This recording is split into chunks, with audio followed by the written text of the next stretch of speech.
Hello friends, आप सभी का स्वागत है हमारे यूट्यूब चैनल पर। तो फ्रेंड्स, आज के इस वीडियो में हम सॉल्व करेंगे क्लास 12th के फिजिक्स का जो चैप्टर नंबर 1 है, उसका जो क्वेश्चन नंबर 14 दे रखा है, अभ्यास का 14वां प्रश्न। उसको हम इस वीडियो में सॉल्व करेंगे और वीडियो को लास्ट तक देखना। तो चलिए देखते हैं क्या कह रहा है क्वेश्चन में।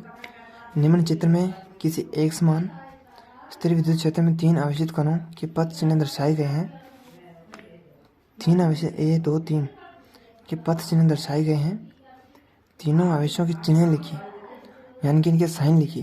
पॉजिटिव है, नेगेटिव है, क्या इनका चिन्ह है, वो इस क्वेश्चन में पूछा गया है। और उस बाद में ये कह रहा है कि इनमें से किस कण का आवेश से सहनीय अनुपात यानी Q/M, आवेश और द्रव्यमान का जो अनुपात है वो सर्वाधिक होगा। तो चलिए देखते हैं क्वेश्चन में। 1 2 3 एक आवेशों के पथ चिन्ह दर्शा रखे हैं एक समान विद्युत क्षेत्र में, इनके पथ चिन्ह हैं। तो फ्रेंड्स, जब हमने चैप्टर पढ़ा था तो हमने एक बात पढ़ी थी कि समान आवेशों में प्रतिकर्षण बल और विपरीत आवेशों में आकर्षण का बल लगता है। यानी कि पॉजिटिव के मध्य प्रतिकर्षण बल लगेगा और पॉजिटिव नेगेटिव के मध्य आकर्षण का बल लगेगा। तो चित्र से दिख रहा है कि जो आवेश 1 और 2 हैं वो पॉजिटिव सिरे की ओर आकर्षित हो रहे हैं। 1 और 2 आवेश क्या हो रहे हैं?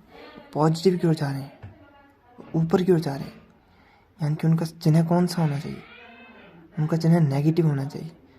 तो इसलिए तो पॉजिटिव की ओर जा रहे हैं, क्योंकि पॉजिटिव के पास नेगेटिव जाएगा ना। तो इसलिए उनको आवेश 1 और 2 के अनुपात जो चिन्ह होंगे वो माइनस के होंगे, क्योंकि ऋण आवेश है, इसलिए पॉजिटिव की ओर जा रहे हैं। और जो आवेश 3 तीसरा है, वो नेगेटिव सिरे की ओर आ रहा है। यानी कि इसका जो चिन्ह है वो पॉजिटिव होना चाहिए, प्लस, इसीलिए तो प्लस से दूर जा रहा है और माइनस के पास आ रहा है। तो जो आवेश 3 हो जाएगा उसका चिन्ह धनावेश होगा। आवेश 3 धनावेश है और इसका चिन्ह पॉजिटिव आ जाएगा। तो चलिए हम लिखेंगे आंसर।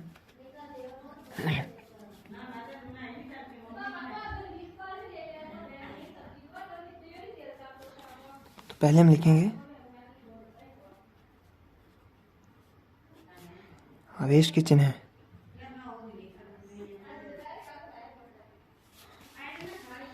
तो पहले लिखेंगे आवेश 1 के लिए। तो इसके लिए क्या हो जाएगा? ये पॉजिटिव भी जा रहा है की तरफ जा रहा है, तो इसका मतलब ये ऋण आवेश होगा।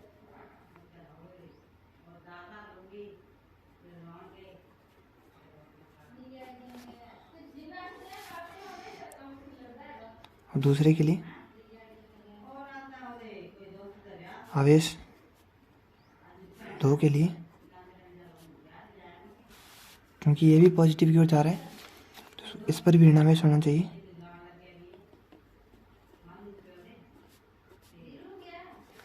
और तीसरा क्या आ जाएगा?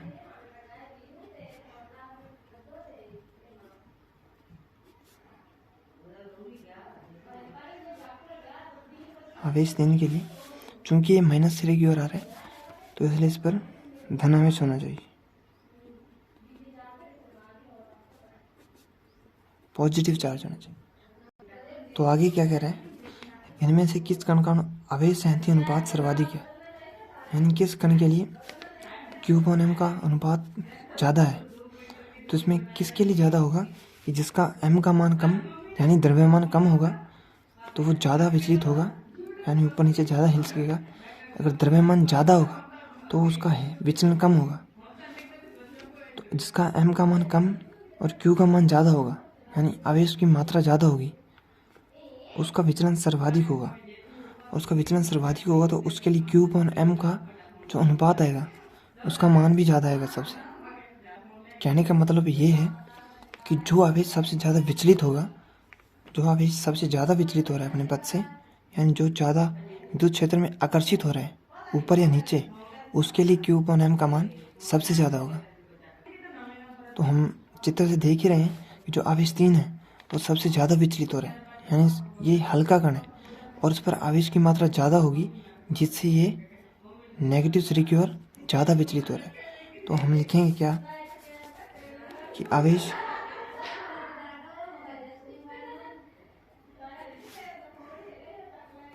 आवेश 3 के लिए Q upon M का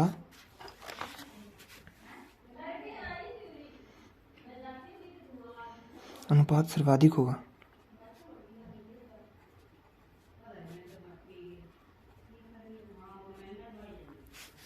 क्लियर है इतना?